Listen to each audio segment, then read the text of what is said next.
Ndogbenu aisisi obi odo yin de sisu jowe igbenu dopevu hunoga zado renome ejiro mi wezo iwane.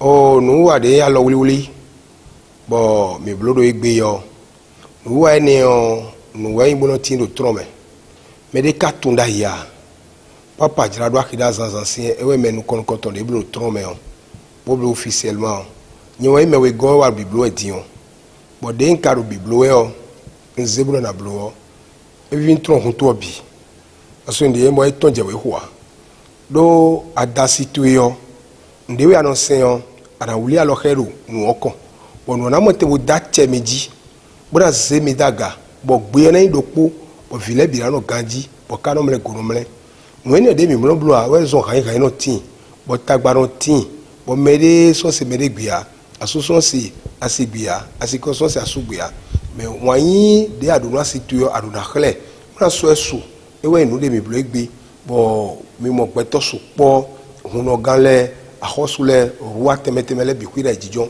bono eni o mi blo onye papa jiraro henumi baba lohun so poto asiti e iro soro kokunu po mi no po bo wuli alo bo do tronsi alo kenu medele do asaigbe tonji oh tronsi je de boya lo ke tronton no eni onu venwe hun je do wori bo e je alo nu pepo asito epo ba do asito edonu yo quand tu as blabi au vodou tron et tchakan mi bo blami bang bang bo minano po bunano jogun buna wandu po no era don me do todo me galo me bi huyone ndo jidi alo wika asimeton tron me ndagwe do yemo dagwe toro papa jiradu to ejimiosi do wazo yesu wa biblo no manyo na biblo ya donc nous dagwe njabi edo yene wuli alo khasi tole yene fi den kada si do poa asi gege wendo bo asi nkadu leo yibitu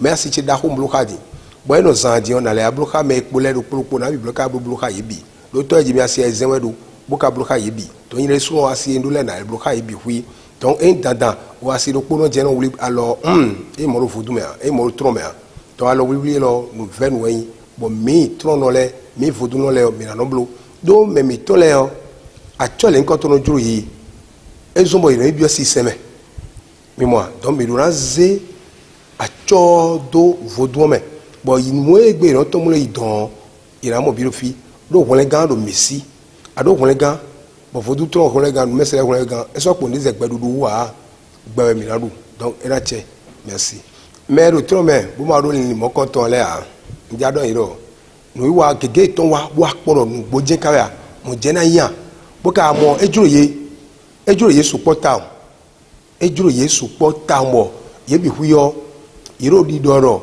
nle nkoto mina blo te me gege blo te mo aja so ko mi le go se fi de mina yasa donc mo je ka yiro bien blo ne mina blo gbon aji bondo ya ira wa mina to kai donc eyin no debonu eyin la deboa e so mesu e so mesu tambo egbezan lo eyin azan wa wajije ton de nu nyede suno bo inu asiti bo ka inu vile bi bo inu hen mo le bi hui bo intro hunto ndogbonu mi.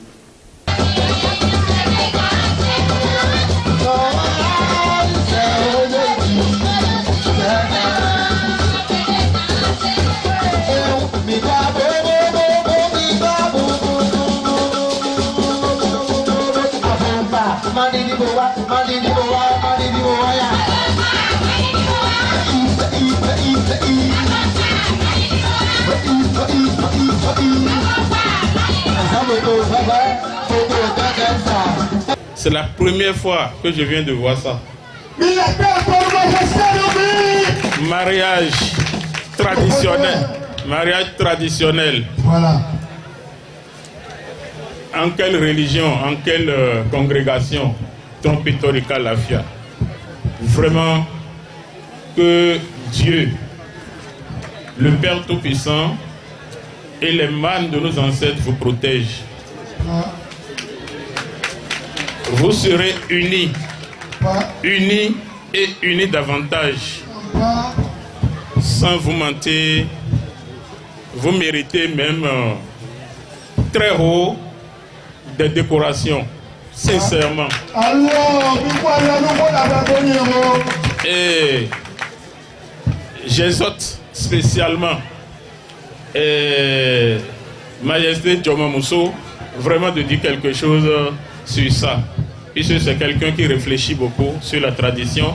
C'est quelqu'un qui a beaucoup d'idées sur la tradition. Je suis très ému. Je suis très ému. Et votre mariage sera vraiment un mariage plus heureux. De l'Ouémé du plateau en particulier. Et plus heureux du Bénin en général. Votre union sera prospère. Beaucoup d'argent. Beaucoup d'argent. Beaucoup d'argent. Beaucoup de gloire. Beaucoup de gloire. Beaucoup de gloire. Beaucoup de santé. Beaucoup de santé. Beaucoup de santé. Beaucoup de prospérité. Le mariage dans la communauté Tronc-Pétorika à Lafia, figurez-vous, celui qui l'a initié s'appelle Yahweh Hossou, Papa Trado Akida Zanzancien. Il est d'ailleurs le premier à le faire avec ses 6 femmes. Donc c'est un événement de conciliation, je vais dire, d'accord, qui prouve que vraiment le couple s'entend, parce que Henoumi et son épouse, ils sont ensemble, c'est pas aujourd'hui, ils sont ensemble il y a très longtemps. Donc cela voudra dire que la femme mérite ce qui lui arrive actuellement, qui est le mariage, l'événement heureux que nous célébrons. Le mariage de la communauté Tron, j'aimerais mettre l'accent sur quelque chose qui est le fait que nous ne sommes pas en train d'imiter les autres religions. Le mariage se faisait même avant l'arrivée des religions importées. Donc c'est un événement que nous célébrons, nos ancêtres célébraient. Et nous, dans la communauté Tron, nous avons, Papa Trado a voulu révolutionner cela à travers la célébration de joie, de l'union et de l'amour. Cet événement, vous l'avez vu, la célébration, c'est beaucoup plus spirituel. Il y a beaucoup plus le spirituel qui est dedans. Et vous allez voir dans les mois, dans les années à venir, le couple sera encore beaucoup plus heureux. Parce que Papa Trado a fait avec ses femmes, et il y a encore beaucoup plus d'amour, de convivialité entre eux. D'accord, donc j'invite tous ceux qui ne l'ont pas encore fait de le faire et de voir le bienfait qu'il est dedans. Nous aussi on va le faire. Moi-même j'ai programmé ça et je le ferai bientôt. Bénédiction, Père bénédiction sur toute la communauté Tronc-Pétorika à Lafia. Que ce mariage, que cet événement heureux soit une joie publique pour tout le monde, pour toute la communauté. Et je souhaite beaucoup de bonheur aux couples qui n'ont pas encore eu la chance de célébrer ce mariage. Et dans les années à venir, que cet événement soit perpétué. Non, la communauté Tron en train de faire mariage il y a longtemps. Même notre vieux Papa Diado, Akida Zanfeuille, Papa Diado, Akida Zancien, il a fait mariage avec ses 6 femmes le même jour. J'en ai assisté, ça s'est bien passé. Aujourd'hui, c'est son fils qui a fait. Donc ça va donner des leçons à tout le monde. Toutes les traditions, on peut faire les mariages. C'est très important pour le Bénin. Ben, c'est ce qui trompe nos parents, nos enfants, nos frères, nos soeurs. Les gens leur mentent. Mais je vous jure, le tronc, c'est le Dieu qui est très important. Quand tu es dedans, tu respectes les divinités, les respects de la vie, tu t'avances. Tu n'as pas le droit de se montrer égoïste, ça n'est pas dans le tronc. Et l'argent, ce n'est pas un problème de tronc. Nous là, on veut la santé, bonheur. Et puis on veut que les gens n'ont qu'à réussir. De deux, quand tu es dans le tronc, et puis tu connais bien les divinités, tu respectes. Qu'est-ce qu'on appelle le respect? Respecte ton père et ta mère. C'est les deux là qui sont ton Dieu. Et puis dans une famille, quand tu as un grand frère, une grande soeur, il faut les respecter. C'est pour cela qu'on dit dans tronc, qu'est-ce que c'est tronc? Et puis on dit c'est tronc. Le président du Bénin, Patrick Talon, parce que vraiment, cette année, je ne suis pas ici, je suis en Côte d'Ivoire. Mais ce que j'ai vu, vraiment, il est digne de son pays. Parce qu'il est de Ouida. Moi aussi, je suis de Ouida. Mais nous n'avons pas le président qui vient, qui connaît notre tradition. Alors que notre tradition, ça nous coûte cher. Parce que c'est ça que les Blancs ont triché pour aller modifier. C'est ça, il dit Dieu, Dieu, Jésus, Jésus. Jésus, c'est nous. C'est nous qui sommes les Jésus. C'est nous qui sommes les dieux. Parce que nous respectons la divinité. Et les traditions, les trucs coutumiers de nos parents, nous les respectons. Donc le blanc n'est pas nous. Le niveau que moi je suis d'entrée, quelqu'un ne peut pas me blaguer ailleurs.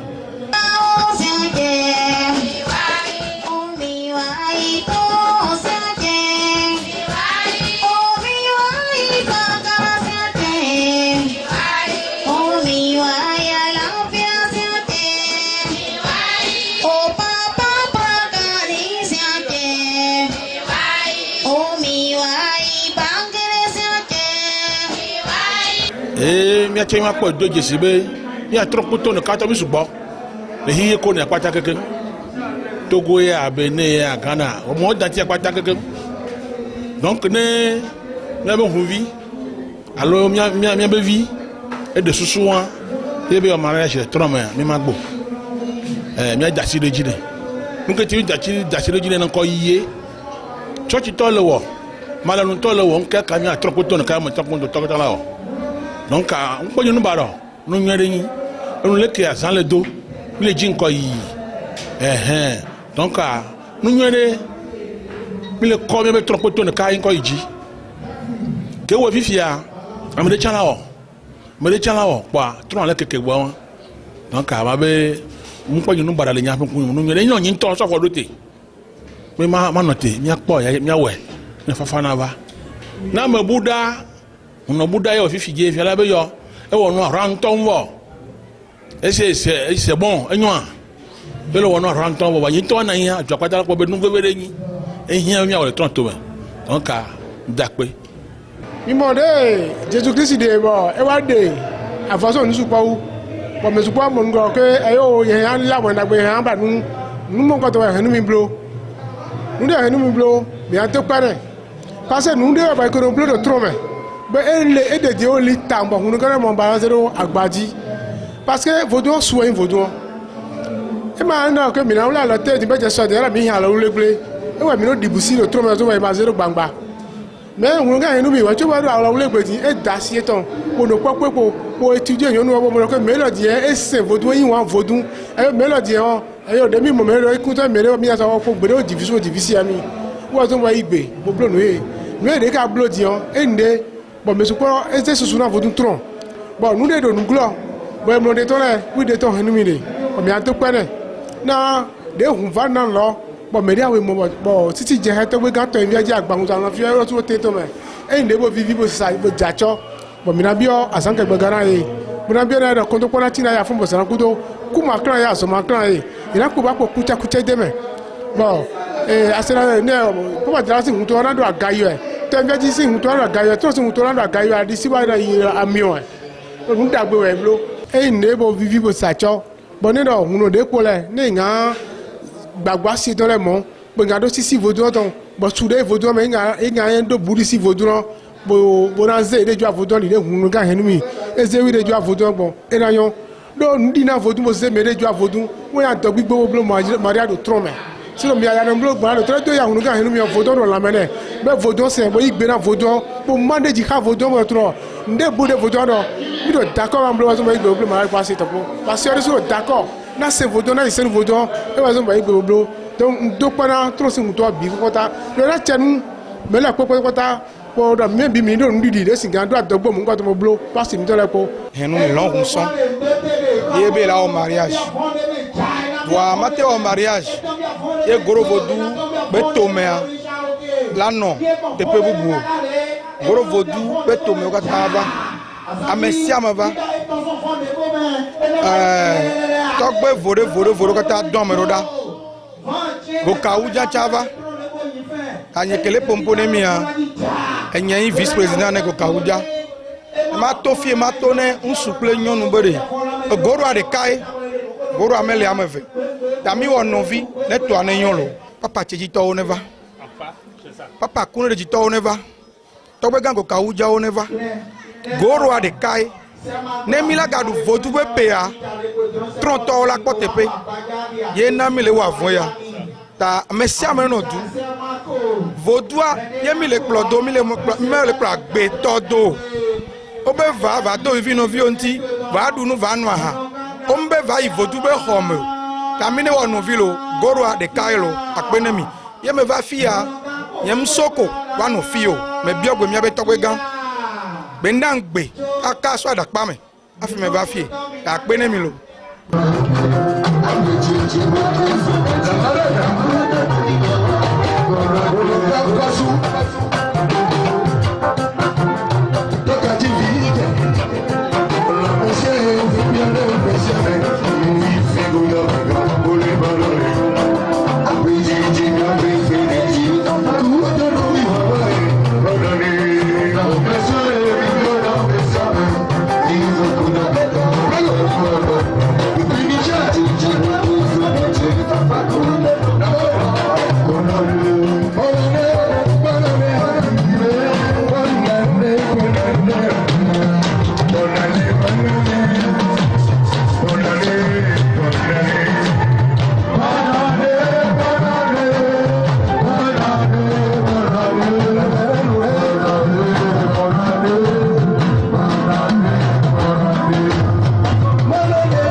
Bye.